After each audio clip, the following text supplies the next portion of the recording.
Pemirsa Hasanah, memiliki keterbatasan fisik seringkali membuat seseorang berhenti untuk menggapai apa yang dicita-citakan. Namun tidak dengan Rahmat Hidayat. Pria 27 tahun asal Bandung Barat ini tetap semangat membuat beragam desain busana pria dan wanita yang sangat menarik. Ya, Rahmat memang sempat viral beberapa tahun lalu.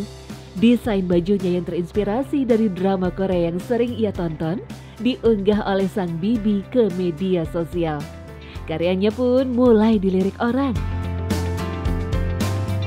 Tak disangka, mimpinya ketemu desainer Anne Avanti pun terkabulkan. Bahkan ia sempat diundang pula dalam talk show di televisi. Lalu, apa kabarnya Rahmat kini? Apakah ia menyerah dengan keadaannya? Tentu tidak. Bahkan semangat Rahmat semakin kuat mewujudkan mimpinya. Hingga beberapa desainer dan brand fashion ternama Indonesia juga pernah berkolaborasi dengannya. Apa dong? Kamu apa? Ini keren banget. Keren desainnya. banget ya. Ini siapa ini? Mas Eko.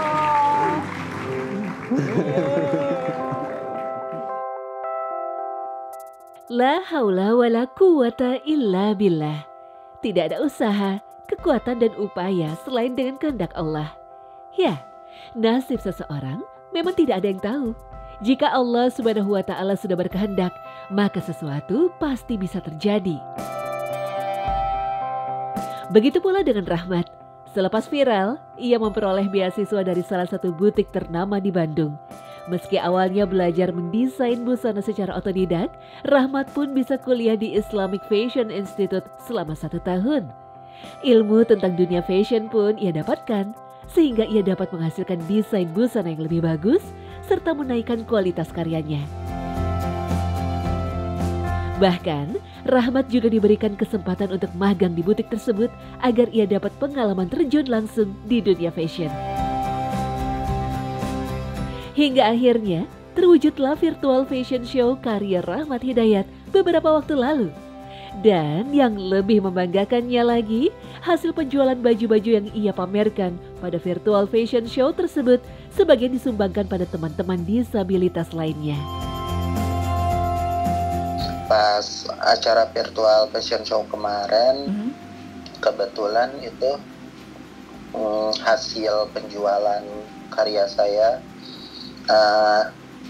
hasilnya mau dibagiin sama para disabilitas yang 1000 paket lebaran, terus 10%-nya alhamdulillah buat mendirikan butik gitu.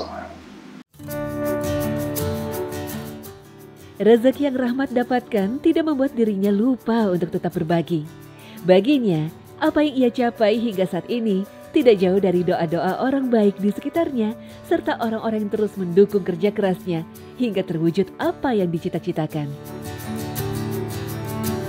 Rahmat juga pernah diundang sebagai motivator di acara yang digelar oleh Balai Rehabilitas Sosial Penyandang Disabilitas di Cimahi. Acara ini untuk memotivasi teman-teman disabilitas lainnya agar tetap semangat dan tidak mudah menyerah, serta agar tetap bisa produktif. Saya nanyain keadaan mereka kayak gimana, terus mereka sekarang sehariannya kayak gimana. Ya, mereka teman-teman saya kebanyakannya yang istilahnya yang nganggur gitu teh, yang ngedrop lagi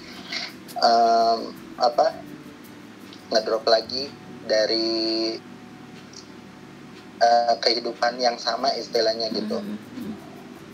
Jadi nggak ada jauh beda dari yang dulu sampai sekarang. Nah dari situ saya berpikir, ya Allah mudah-mudahan nantinya saya cepat sukses gitu, biar nanti kalau misalnya saya udah sukses saya bisa membuka lapangan pekerjaan buat mereka gitu.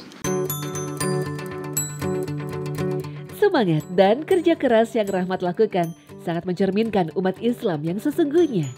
Karena sesungguhnya begitu banyak dan luasnya nikmat Allah yang telah diberikan kepada kita di dunia ini.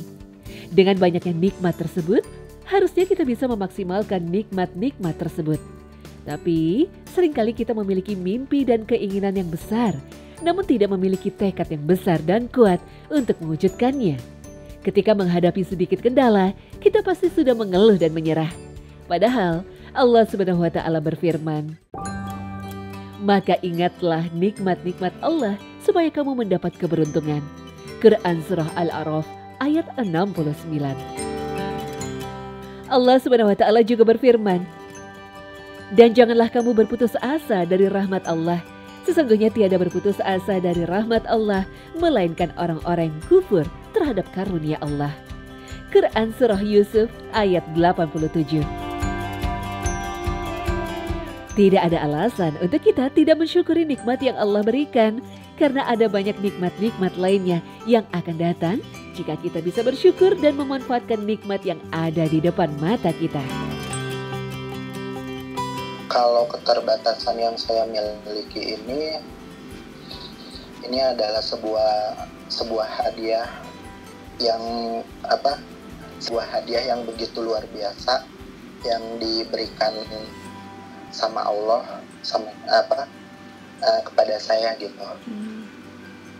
Karena walaupun istilahnya gini, walaupun banyak orang yang mempunyai badan yang utuh, badan yang sempurna, tapi mereka masih malas-malasan untuk bekerja gitu. Makanya ya, saya sangat bersyukur walaupun keadaan saya seperti ini. Karena di balik kekurangan pasti ada kelebihan, di balik kelebihan pasti ada kekurangan. Dalam hadis yang diriwayatkan Abu Hurairah, Rasulullah Shallallahu Alaihi Wasallam berpesan, "Pandanglah orang yang berada di bawahmu dalam masalah harta dan dunia, dan janganlah engkau pandang orang yang berada di atasmu dalam masalah ini. Dengan demikian, hal itu akan membuatmu tidak meremehkan nikmat Allah padamu." Hadis riwayat Bukhari dan Muslim. Seperti yang Rahmat lakukan, ia tetap bisa bersyukur dan memanfaatkan nikmat-nikmat yang ia dapatkan. Tetap bersemangat dan tidak menyerah dengan keadaan yang ia alami.